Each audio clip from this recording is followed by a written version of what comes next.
Scuzați. Îl văd ceva. Da, salut youtuberi, eu sunt Cătălin și astăzi o să ne jucăm FF.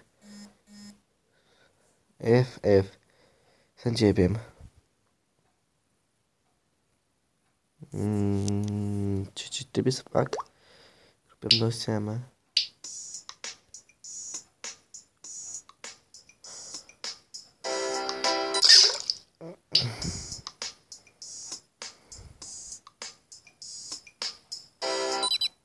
Da, am prins.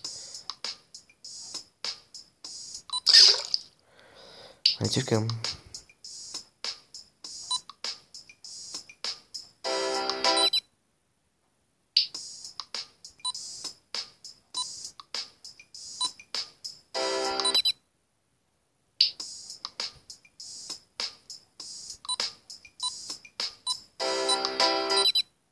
Doamne, erau mai multe, să-mi spun bine.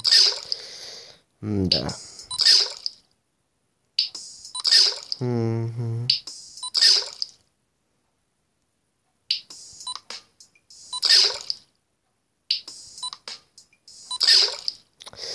Da, ce nervant e. Mă calmez.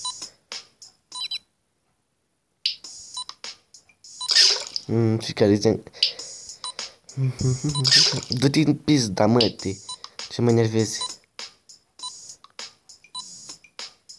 Șu. Tu-ți piz... Hai, poate schimba direcție, am înțeles. Bun.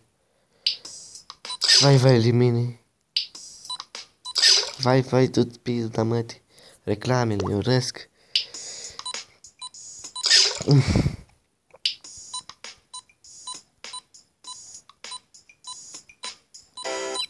Atât. Toți.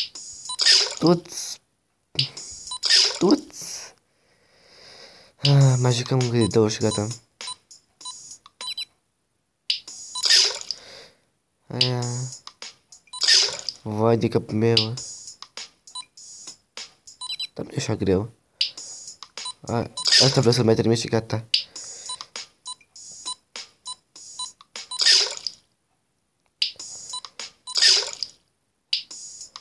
Una.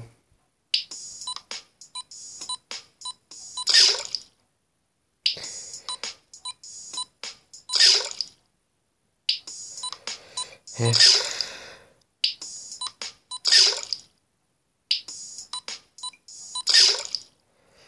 Acest joc se cheamă FF, like, subscribe, salut youtuberi!